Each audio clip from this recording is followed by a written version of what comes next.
สบายดีพี่น้องบางปลายสุภุสุขคนอยู่ให้อยู่สวนคือเก่าเด้อมื้อนี้บรรยากาศก็มันเป็นสี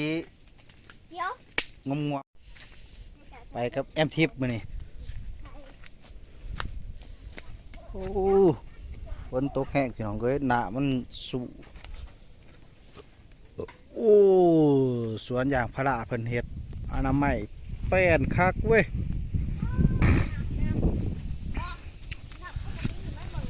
โอ้น้ำให้หน้า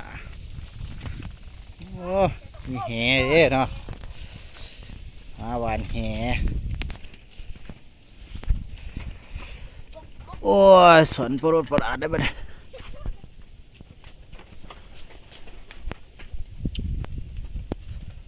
พอเฮ็ดปวกเฮ็ดหยังเว้ยไป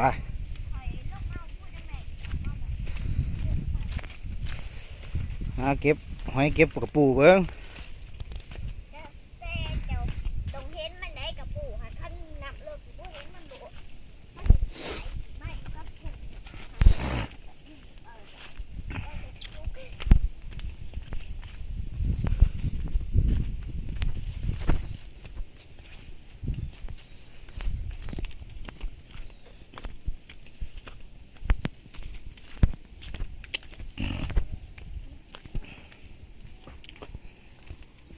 พวกมันเขาแหลนนะ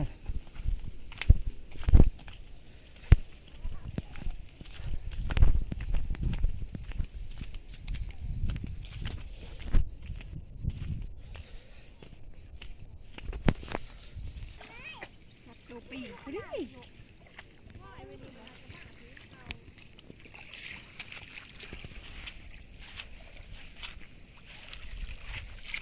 เห็นมาไหม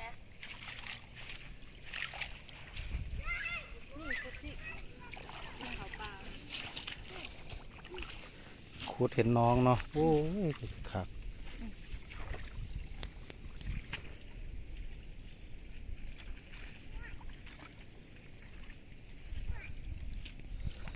ไปเบิ่งมันน้ำห่วยเว้ย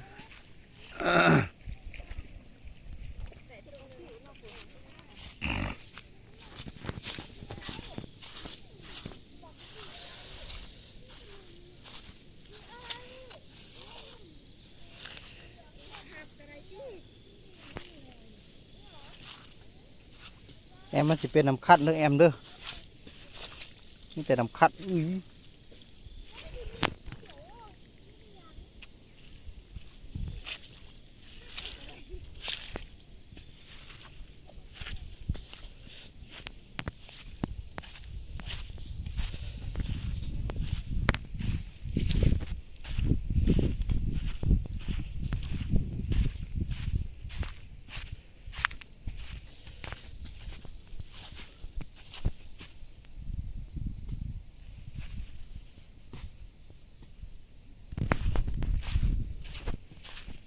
เดี๋ยวเห็ดช่าง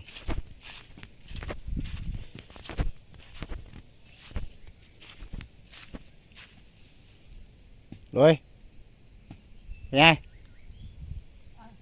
รวยบ่มาแล้วบ่นี่จะได้ เฮ็ดอีสังอ่ะ โอ้ยปลูกไว้ โอ้โอ้ทางแปลนเบิดเลยเนาะทางแปลนเบิดเนาะ จะได้ แค่นี้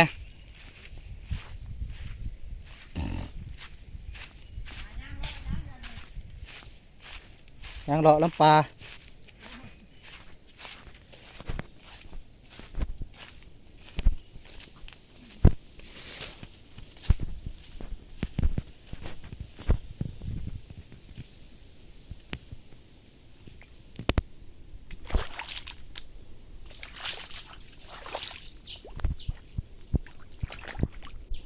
หนาจ้ะ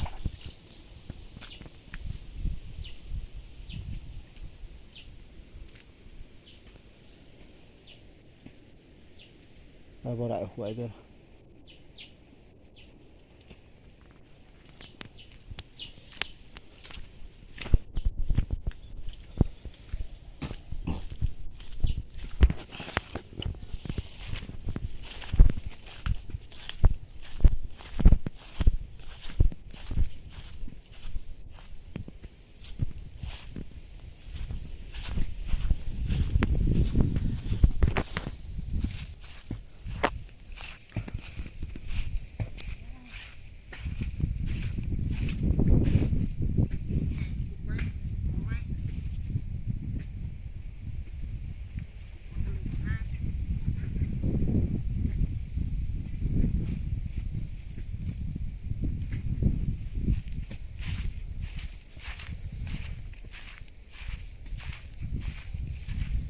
บาเจียง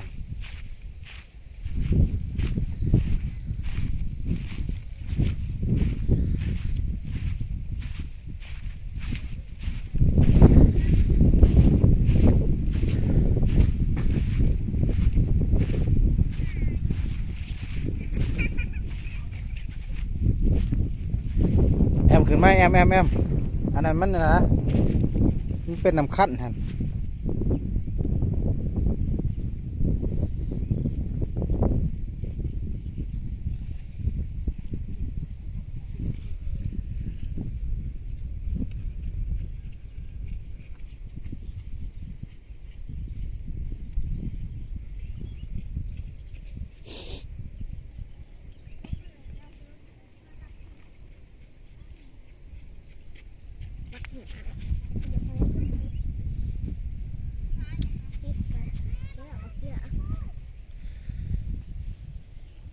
เก็บกระปูเก็บหอยเป็นผู้บาเจียงนะเจียงเลี้ยงไส้ โอ้บงเห็นยังหลับอยู่ ขายเลี้ยงไส้อยู่ว่าง